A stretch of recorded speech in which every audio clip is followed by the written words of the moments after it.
Hello everyone, good morning. This is me, Manya Gupta, your tech host. Bulletin of the day starts with Amazon, which expands AI capabilities with new data center push. Vivo launches budget-friendly T4 Lite 5G. DeepMind's Gemini Robotics brings AI to on-device robots. Anthropic wins legal relief in copyright lawsuit over AI training. iCloud suffers major global outage. BlackBerry raises revenue forecast amid rising cybersecurity demand, and finally about UK, which plans more control over the Google search to ensure fair competition.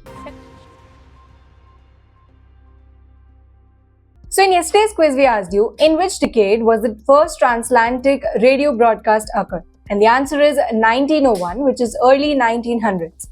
Now it's time for a daily tech question. Here's the one today. In what year did the first Amazon web service launch to the public? Confident you got the answer? Drop your guess in the comments below. Tune into tomorrow's bulletin to find out if you nailed it. Starting with the news section, Amazon is doubling down on its AI ambitions by investing heavily in the next generation data centers designed specifically to support artificial intelligence workloads. According to the new reports, the tech giant is planning to spend billions over the next decade on upgrading its infrastructure to meet the rising demand for AI services across AWS, Alexa, and internal operations. These AI-focused data centers will be equipped with custom-designed chips and high-efficiency cooling systems, making them optimized for large-scale model training and deployment. Amazon is reportedly integrating its Trainium and Inferentia chips, competing directly with NVIDIA and Google in the AI hardware race. This infrastructure overhaul is expected to boost AWS capacity to support startups, enterprise, and government looking to scale AI solutions. With this strategic move, Amazon is signaling its commitment to becoming a central player in future AI economy, both as a platform provider and as a hardware innovator.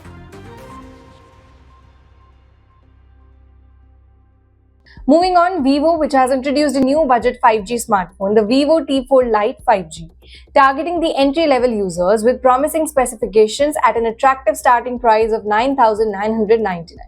Equipped with a MediaTek Dimensity 6300 processor, the device ensures seamless performance, catering to users looking for value without sacrificing connectivity or speed. The T4 Lite 5G supports a 6.56-inch HD plus LCD display with 90 Hz of refresh rate.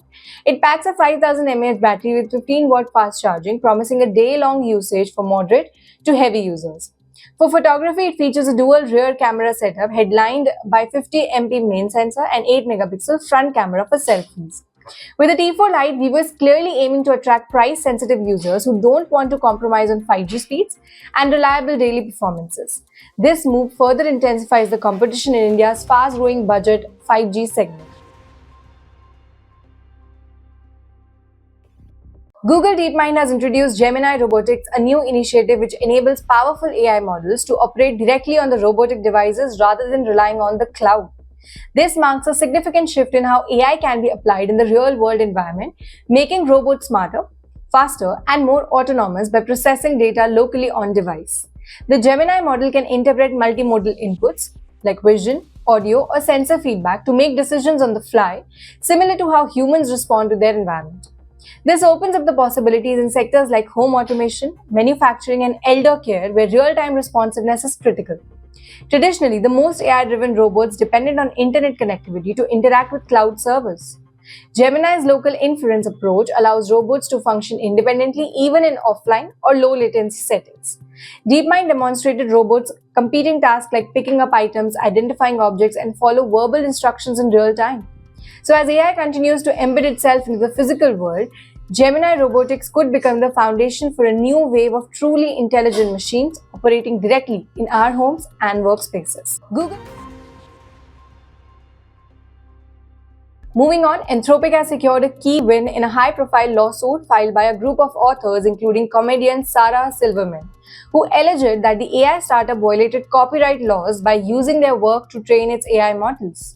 A US federal judge ruled that the authors had not presented enough specific evidence to prove that their copyrighted content was directly used in Anthropic's training dataset.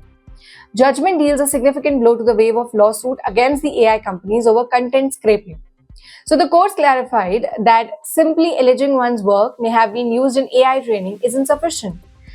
Plaintiffs must provide concrete proof. This ruling could set a precedent providing some legal breathing room to AI developers who rely on large-scale web data to train their systems.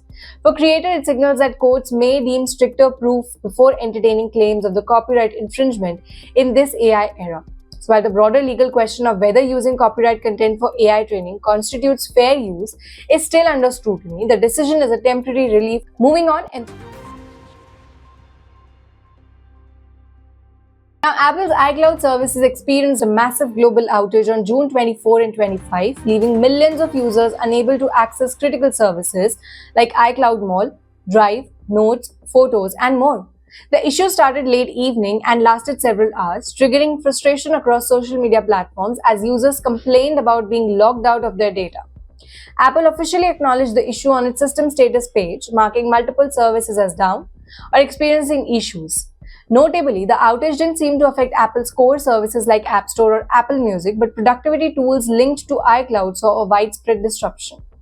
This incident is a reminder of the fragility of the cloud-based ecosystems and how dependent users have become on the continuous online access. Apple has since restored most services, but the lack of transparency regarding what triggered this issue has raised concern about the resilience of the iCloud's infrastructure. A full post-mortem is expected from Apple in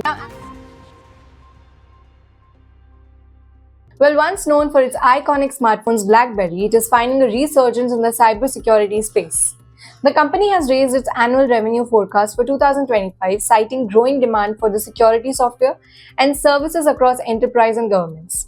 This comes as business globally ramp up defense against cyber threats, data breach, and digital espionage. BlackBerry's portfolio now includes AI-powered threat detection, endpoint protection, and secure communication tools, positioning it as a trusted player in enterprise security. The company's focus on critical infrastructure sectors such as healthcare, automotive, and government, it has helped it capture long-term contracts and recurring revenue streams. CEO John Chen emphasized that BlackBerry's shift from hardware to software is now yielding tangible financial returns.